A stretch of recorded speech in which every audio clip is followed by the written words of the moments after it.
Hello my friends, welcome back to the channel. It's good to see you. I've been really enjoying Poker Warlords and decided we should make a video going over what the units do. If you're coming to this game from poker or from auto battlers or from neither, you really have to start with the basis of understanding what the units are, what they're for, what they're strong against, and what counters what. So in today's video, we're going to go over that. What are the pikemen good for? Why does everybody hate Specters? You'll understand all of those things after this video. If you like this sort of content and like a beginner's guide approach to Poker Warlords, please leave a comment and a like. I've got some more ideas for videos we could do, like betting strategies and how the game plays differently when there's a table of 4 versus a table of 6. But we'll start here and you let me know if you want to see more. All right, enough yapping. Enjoy. All right, so here we are. We're going to go through all of the units that are available in Poker Warlords. We're going to discuss where they're good, where they're bad. We're not going to talk much about how many of the unit that you have. That part, I think, is somewhat intuitive. 2 Berserkers is bad, 30 Berserkers is better, right? And then somewhere in between, you're going to have to make your own evaluation for that.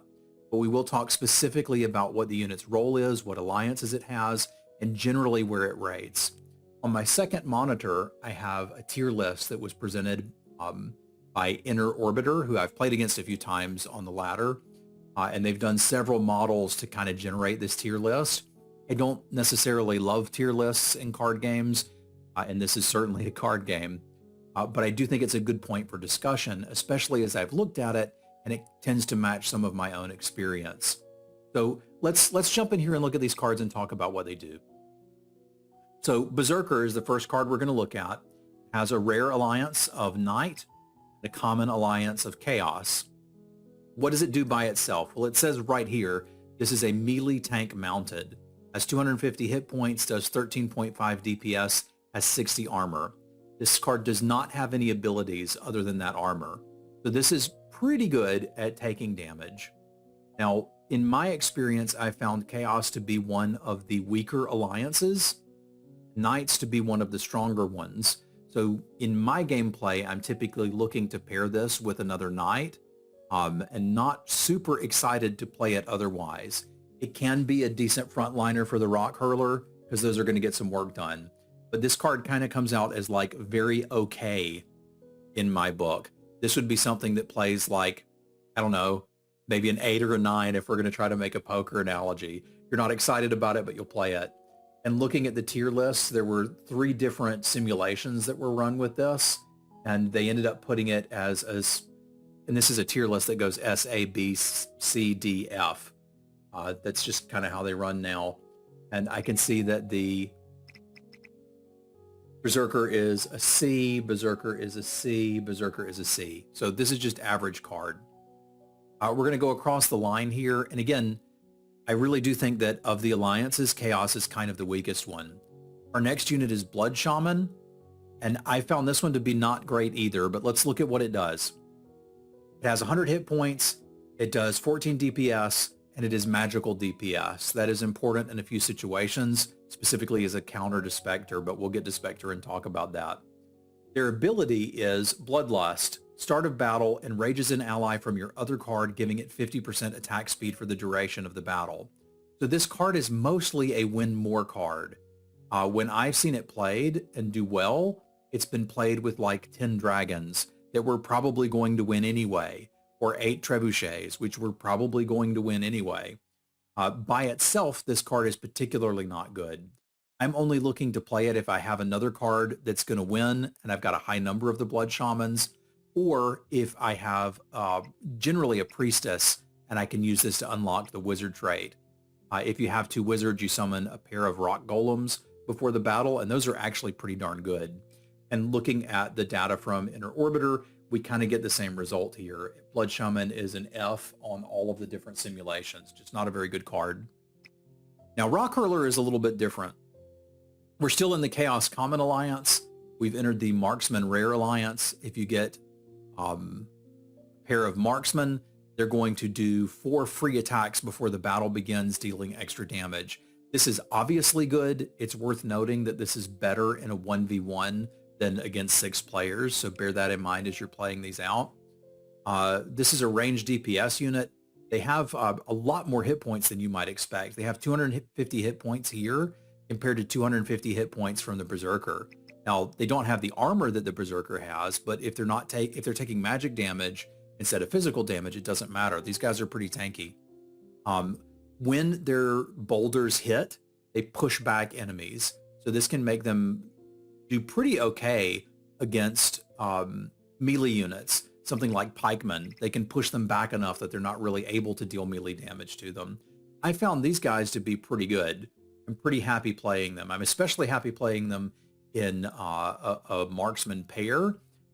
Like that's where they really shine the best, but they also do okay as a backline unit with a solid tank in front. Let's consult over here. Now they have Rock Hurler as a D here on one of the lists. Don't see them on the second one, but they're certainly here. Let's take a minute and look. As a D. And Rock Hurler is an F. So this is suggesting that Rock Hurler performs a little worse in the game than I'm used to seeing them perform in my games, but that's probably because I'm really only playing them when they're going to be good and I have the Marksman Alliance. So I'd be aware that you probably need the Marksman Alliance for these to really do something. Catapult is another Chaos unit. It is part of the Siege Rare Alliance.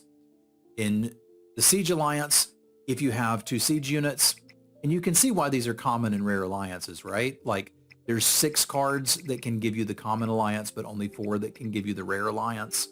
You kind of get the idea of what that's about. Anyway, for the Siege Alliance, fences are built in front of your dudes. They have some hit points and take a minute to chew through, and your siege engines will not move. This is generally to your favor, but every once in a while you could get outranged by somebody else's siege unit and they could get you. One thing that isn't listed in these unit descriptions, which I think would be a nice add-on in the future, is the unit's range. So that's something I would like to see them get on there. But for now, I think we're pretty good. Let's take a look at the catapult and see where that one is ranked on the tier lists, and then we'll kind of dig through and talk about what it actually does. They have it listed as a B, as a B, and as a B. I would have put it a little bit lower in my experience, but I think I've tended to play catapults too often and played them when I didn't have enough of them. So assuming that we have a large number of catapults, their benefit is that they're doing area damage. So when the rock lands, it explodes and deals full damage to nearby enemies. You can see they're not dealing a lot of DPS. They're only dealing 13.8, and they don't have a lot of hit points, but it's area damage. So these are going to be very good against swarms, things like squirrels, things like feeders. And if you have a large enough group of them and they're all firing on the same thing, you could even potentially take out some tanks with it. So that's what catapults do, solid backline unit. Cyclops only has 1 alliance and it is Chaos. I would have put the Cyclops higher personally than the catapult, but the data is saying that Cyclops is really an F tier unit, which I kind of think is fair. I think I just like this unit because it's big and I like the knockback. But as I'm looking through it, it's really not that great. Like they've got 600 hit points, but imagining we have 10 of these, that's what, 6,000 hit points versus 30 of these. With the 60 armor, the Berserkers are probably better.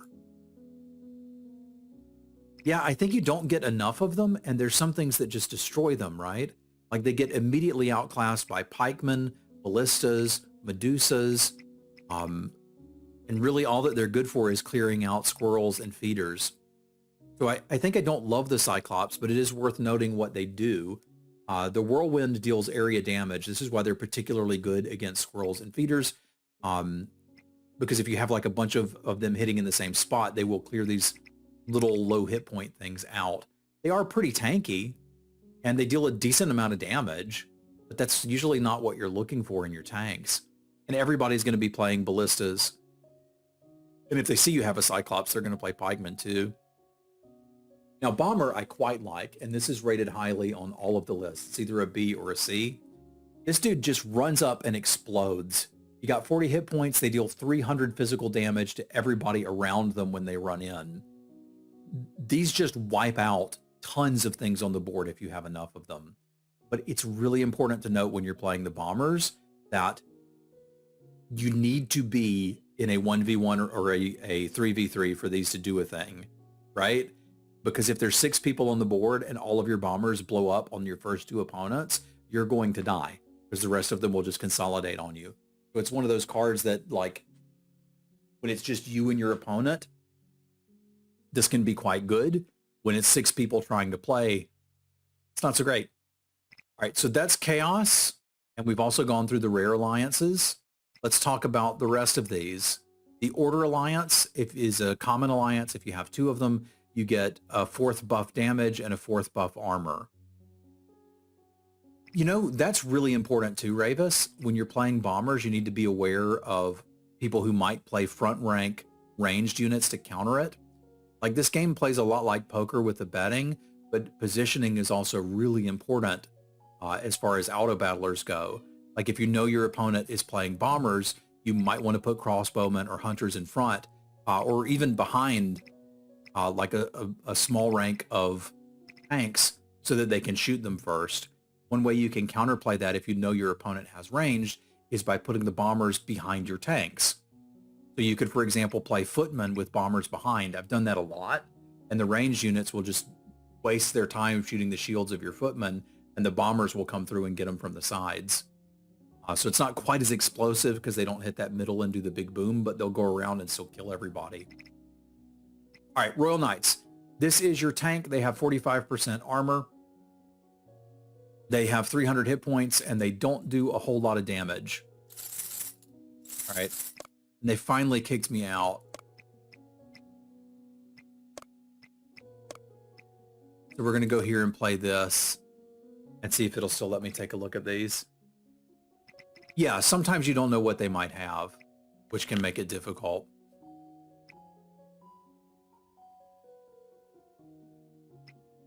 Royal Knights deal damage. They don't have any special abilities. They're just here to take hits. The other 2 knights that we'll see do have special abilities. The Archmage, 90 hit points. Like, just looking at this stat line and seeing the 17.3 DPS, you'd be like, okay, that's not all that great.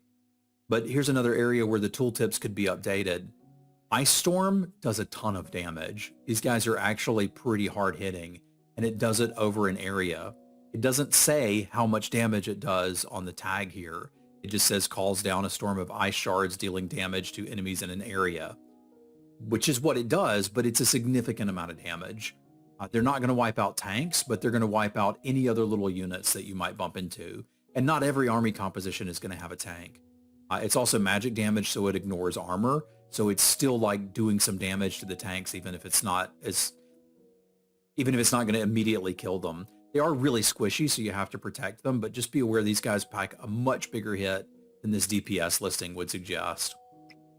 Crossbowmen are another one that, like, I feel like 41.7 DPS is still understated because of how quickly they chew through armor. If you get a lot of crossbowmen, you're in really good shape. This is a very strong card. Every shot that they land applies negative 10% armor, and like, this stacks so that people with 0 armor begin getting negative 10%, negative 20%, negative 30% until they're just immediately obliterated. This is some of the better range DPS you can get. They don't have any special abilities. I mean, other than this Sunder Shot passive, I guess. They're not doing anything flashy, but they're going to murder everything that they see. The only things that I've seen be very effective counters to crossbowmen are siege weapons, and then like huge swarms, like lots of squirrels, lots of feeders can sometimes get them because they're still relatively squishy. Not as squishy as an Archmage, but like they're going to get knocked out in 4 hits from a squirrel, for example. Footmen are a big counter, but they will eventually grind them down, right? Because these guys take a lot less damage, but they're going to start burning down the armor and eventually break through them. But yeah, that'll keep them busy for a while. Fair enough. It's a decent counter. Let's look where Archmage and Crossbowmen are on the tier list, as well as Royal Knight. I kind of forgot about that because we had to do this, the screen switch. Harder to say than you might think. Royal Knight is showing lower on the list in the F tier. I'm kind of not surprised. Like, both of these knights are just here to take damage, and they really only shine when they're unlocking the Knight Alliance for Dark Knights or Moose Knights. But if you need a tank, they'll do that for you. Archmage, I'd expect to see a lot higher. It is in the... There's a C range for Archmage, C range for Archmage. And I don't see it on that one. I mean, at this point, we may as well... Okay, it's listed as an A in the second model. So, but yeah, the thing just deals nasty damage. Crossbowman has to be pretty high up there. There is a B, and a C. Agree. Now, Trebuchet is one of my higher rated cards. If you have 10 Trebuchets, I think you're probably going to win most of those fights. It's kind of all over the place on the unit models, where some of them have it as a B, one of them has it at a D. But let's read what the card does and understand it. First, it has 400 hit points and 20 armor. This is an absurd amount of hit points and armor for a damage-dealing weapon. Like, these things are incredibly tanky compared to most of what you would have on your backline, which is surprising when you first bump into it. Now, its ability, Targeted Bombardment, prioritizes fragile targets. Attacks deal splash damage. It doesn't tell you how much, and I haven't been able to, like, tell from watching exactly how much splash damage it's doing, but I can tell you they will absolutely destroy most backliners. So, like, they're hitting for 125 damage and dealing splash damage. They're killing crossbowmen in one hit. They're certainly obliterating hunters. They're knocking out archmages. Like, this stuff is heavy hitting, and it has enough hit points that if something breaks through your tanks and gets to it, they may not be able to kill it immediately. So I value trebuchets very highly. They do still need to be defended, and they are, like, what really beats trebuchets? Like, I haven't seen a lot that just automatically destroys them. A lot of Medusas is the counter to literally anything that has a small unit count, and 10 trebuchets is the most you can get. So I kind of have seen them overwhelmed there. A front line of footmen and a back line of Medusas would probably do it pretty easily. They can't deal magic damage, so Spectre does it. So I can see why this isn't like S tier. It's pretty dang good. We've mentioned footmen a couple times. It looks like they're ranked as a C on most of the lists here. Yeah, they're calling this a C card. This is a melee tank, has 140 hit points, 25 shield. Shield wall is their passive, and they take 85% less damage from physical projectiles. So this makes them pretty damn good against all of the physical damage dealing ranged units, except for the crossbowmen. The crossbowmen will still chew through them, which kind of makes sense thematically. Like, crossbows shoot through armor, so your armor isn't going to help you. But I've watched hunters and Medusas shoot at these things for what feels like 20 minutes, and they just don't get through them. The crossbow ability shouldn't sunder that, but it does, because negative armor amplifies physical damage. So given enough time, they are going to grind through it. Pikeman is listed as a melee specialist. Most of what this card is, I have found, is a counter to Cyclops, Dragons, and Cavalry. And it says that right here. Their ability is Spear Formation. They deal 250% damage to mounted and huge units. They are immune to knight bonus damage. So this is just a hard counter for knights. They're like an okay front line, especially if you have a lot of them. They're listed over here on the lists as D. Yeah, these are D tier units, but it's because there's basically the only place that you really want them is to counter the huge units and to counter cavalry. And like I said, they're an okay front line if you've got a very powerful backline unit. Assassins or ninjas are the other ones, and if you've played many auto battlers, you're probably pretty familiar with what these dudes do. They leap to the back and hit your opponent from behind. So they're kind of ignoring the tanks and jumping right to the back. When they do, their first attack deals 300% damage, which will nuke a lot of ranged units. There's some interesting counterplay to Assassin because it really matters whether you have them as your second card and everybody knows that you have it, or it's your first and third card and they don't. I won Speed Assassins by putting bombers in my back line, and that was pretty fun. Yeah, the pikemen come in 40 packs. The assassins come in 30. The tooltip will say in the top left how many you can get. So like hidden assassins are way better than known assassins, I would say. Assassins are listed on these tier lists as B tier, but I would caution you that if you're playing people who know what they're doing and they're face up, they will be able to beat them. Moose Knight is listed as one of the better cards in the game. It's listed as a B tier in most of these and an A tier in one of the models. I think assassins can still potentially be good in a 3v3, but that's worth pointing out that much like the bomber, the more opponents you have, the worse the assassin is. So thank you, that's a good call. Moose Knights are just incredibly tanky. Like that's what they do. They're super tanky. We're also hitting the life common alliance.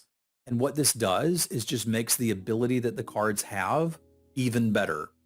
So if you have the life alliance unlocked, the woodland ward ability of the Moose Knight absorbs more damage. It's an anti-magic shield. It prevents debuffs and absorbs 500 or 1,000 magic damage. It's fine without the life buff. This is just an incredibly tanky unit that still does decent DPS. So that's why this one is rated high. It also pairs really well with all of the other life units. It pairs really well with ranged units behind it, trebuchets, catapults, whatever you got. And it can take big advantage of the knight bonus because it is one of the two main damage dealing knights. So Moose Knights are good. You got a bunch of Moose Knights, you can play them.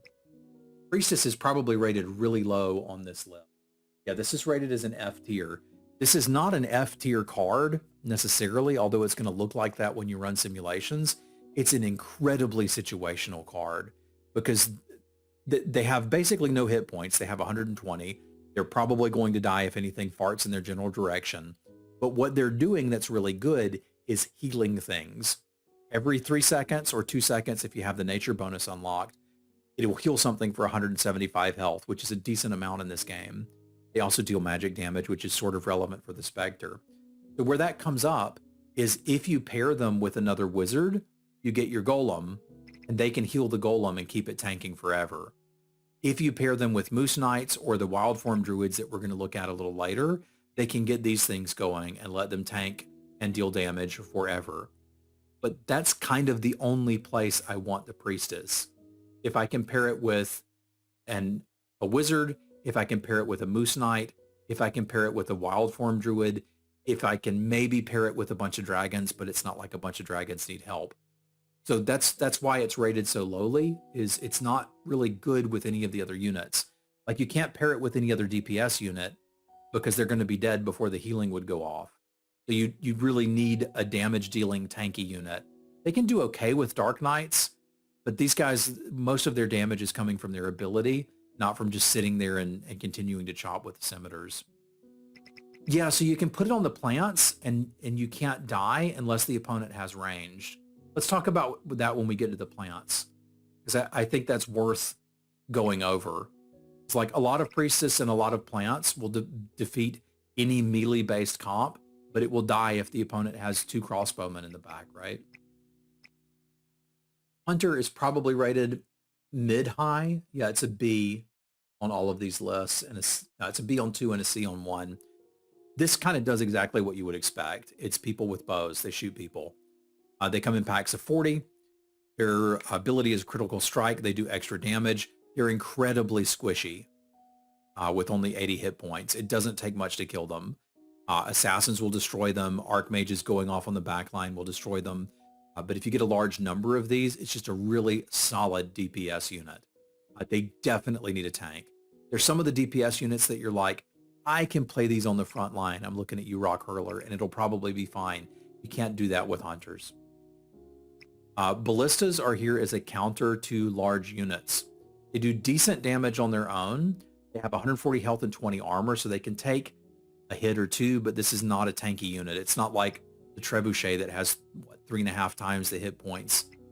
But these are doing decent DPS, and they're dealing double damage to huge units. That's Cyclops and Dragons and Golems is mainly what we're talking about here. And they're decent DPS on their own. Just be aware their empowered ability makes them do triple damage to huge units.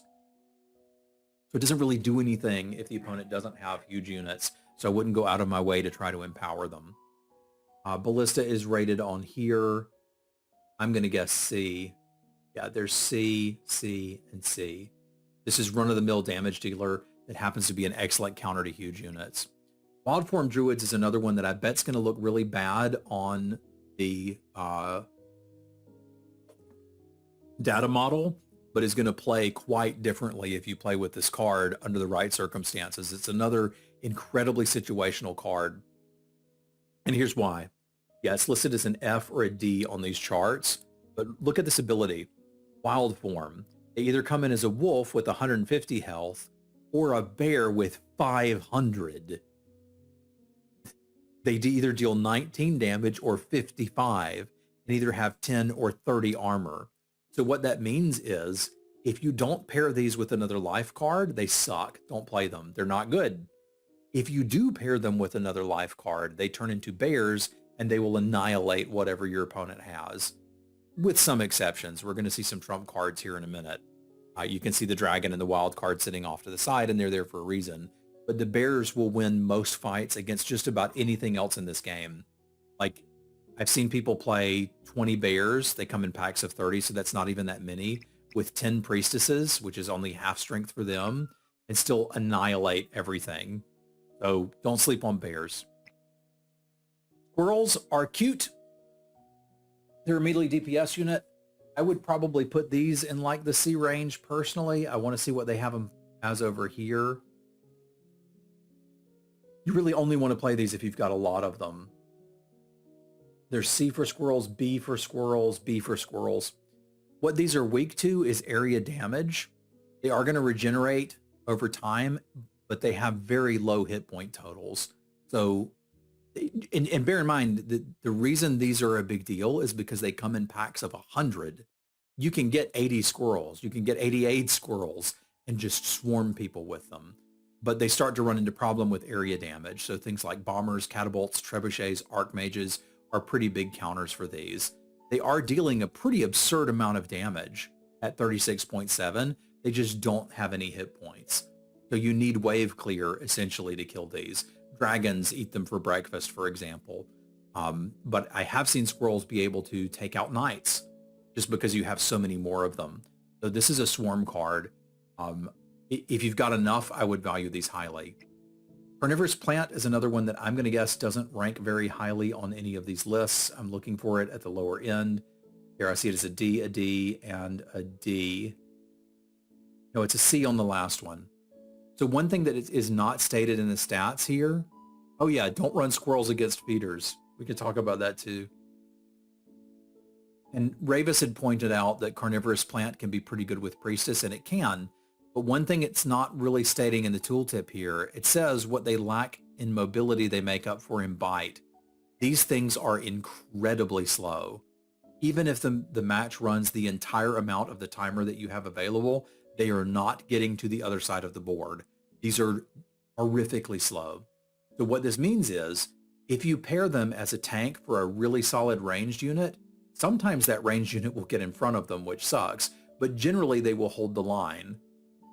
If you pair them with the Priestess, you get something really interesting, where if your opponent is all melee focused, they will probably kill themselves on the ability from this, which is reflecting 66% of melee damage back to the attacker. But if your opponent is ranged, they will just kill them because they're that slow and there's nothing you can do about it. So I don't take the Carnivorous Plant very highly. If I have a lot of them and a really solid backline, like Trebuchet, I'll play them, but then I'm just playing them because they're a tank, not because of their ability. All right, our last common alliance is the Death Alliance. This is when one of these units dies, it spawns a skeleton warrior. The skeleton warriors are slow. They have few hit points. They're not listed on here as a unit, so I can't show them to you. Same with the Golem. I can't show you a tooltip for that one without being in a game. But they're basically just fodder units, like squirrels with way less DPS. The Dark Knight is our first one. It's a melee tank, 325 hit points, 25 armor. Their DPS is a little misleading here because it says they're only dealing 9.2 DPS, but they have an ability that deals 75 magic damage every 10 seconds and heals them for 75. So they're mostly here to take damage, unlike the Moose Knight, but they are dealing magic damage, which matters. They kind of have a little bit of built-in healing, and they do have that every 10-second damage boost. They also fire this off as soon as they can initially, so they can kind of nuke something quickly and then just sort of sit there and tank. I'm going to imagine these are still in the C range. And yeah, that's where I'm seeing them. C and D range. Lich is another card that is a little... It's going to be rated as an F or a D. Let me confirm that. Yeah, it is. So there's not a lot of great stuff going for the Lich. They don't have a lot of hit points. Their DPS is pretty low. Their ability is that their basic attack splash, and they only come in packs of 20. They look really cool, but this is not a terribly good unit.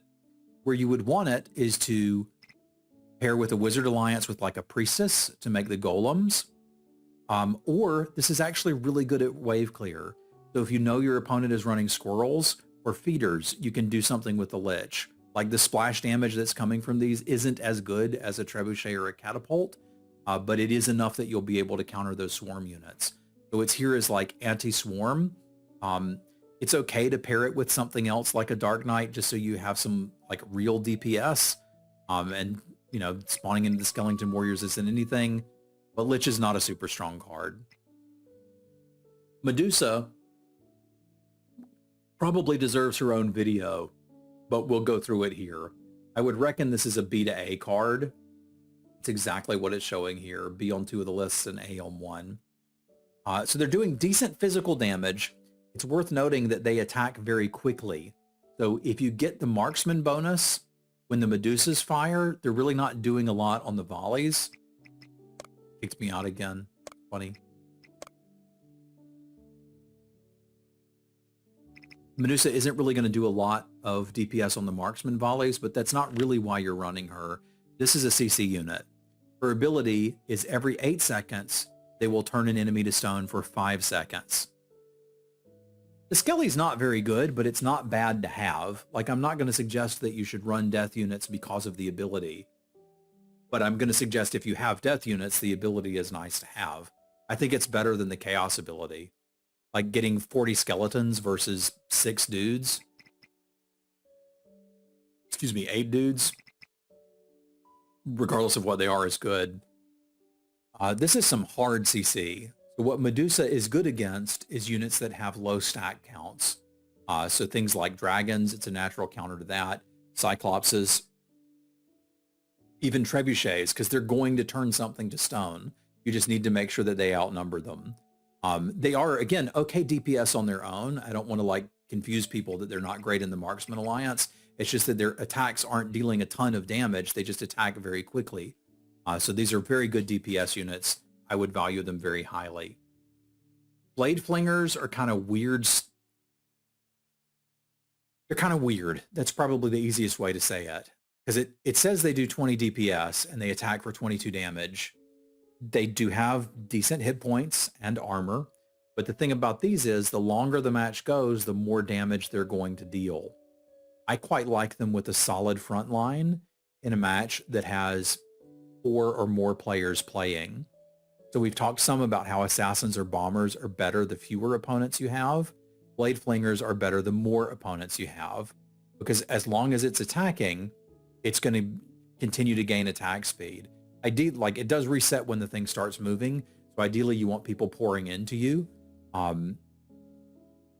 The other like good side of this is if you get it in the siege bonus, it can be pretty good because then it's just going to say still it can't reset. Once these things have been allowed to spin blades for about 4 seconds, they're just nuking things. But if they're rolling around, it's obviously a problem. So I would look to play this in fights where you have multiple opponents or where you have siege damage. Haunted Graves are another swarm unit. You just get the gravestone, and then every 8 seconds, it spawns a skeleton warrior. These come into packs of up to 40. It doesn't have the stats of skeleton warriors here, but it looks like most things one-shot them and they don't do a ton of damage. That might make you think that this card sucks, and it doesn't. It's listed over here as D range, C range, F range. So the card's not great, but it certainly has its places and is playable. You can swarm people with this. I've seen Haunted Graves beat Cyclopses just because there's so many of them, and you're going to have another card to go with them. This is one of the cards that I think benefits the most from the Death Alliance, because that means that the grave itself, when it dies, it will spawn another skeleton. So you're generally going to get like 80 plus skeletons out of 40 Haunted Graves, which, even though each individual skeleton isn't very good, that is a lot of skeletons. So they're good against anything that attacks relatively slowly. I guess that's probably the best place to put it. Feeder's a weird card because of this ability. No armor, it's dealing 28 physical damage, attacking every second, 125 hits. They're squishy. They're not doing a ton of damage, but when they kill something, you get 2 more feeders. These things are perhaps the best anti-swarm units in the game. And if you have something to tank for them, letting them do TPS against any high unit count is a pretty good deal. They absolutely destroy squirrels and haunted graves and will run away with the game if given the opportunity there. If they can get to the backline, they'll also eat up most backline damage dealers. I've seen them be pretty good against hunters, potentially priestess and blood shamans. If the liches are undefended, they will destroy them there too. They're pretty hard countered by area damage, so a defended archmage, ballistas, catapults, trebuchets, bombers, even dragons will chew them up pretty quickly. Our last card that fits into the Alliance line is the Specter, and this is a card that people argue back and forth about over and over and over. It's listed as B, C, and I need to see it for the Specter. Because people argue about this card so much. A, right? There's situations where this card is absolutely unbalanced and unfair, and you are angry when you lose to it. And then there's other situations where you just nuke it and don't even notice that it was on the board. And the whole reason why is it's not dealing much damage. It has almost no hit points. What this thing does is doesn't take damage from physical sources. So unless you have Blood Shaman, Archmage, Priestess, Lich, or Dark Knight, you can't kill it. That's it. That's its ability. We'll talk about these two over here. Dragons and Wild Cards will beat it too. So there's a lot of games that are just won or tied because somebody had Specters and the other person didn't have the ability to get them. I think that makes for some interesting play when the Specter is the second card and everybody knows that there's going to be Specters on the board, right? Like if it's 18 Specters, you're going to play those. So then you start looking, does my opponent have an Archmage face up? Does my opponent have a Dark Knight face up? And that starts to really start to pose a problem there potentially. Dragon is rated as an A or an S on all of this lists, and that's because it's absurd. It has 1,000 hit points, 35 armor, and it deals splash damage, and it's doing okay DPS for a tank. Dragons kind of nuke just about everything. They can get into some problems from Blade Flingers, ballistas, and something that's like super tanky. I think Medusas are also quite good against dragons because they can freeze all 10 of them and let you continue to DPS them.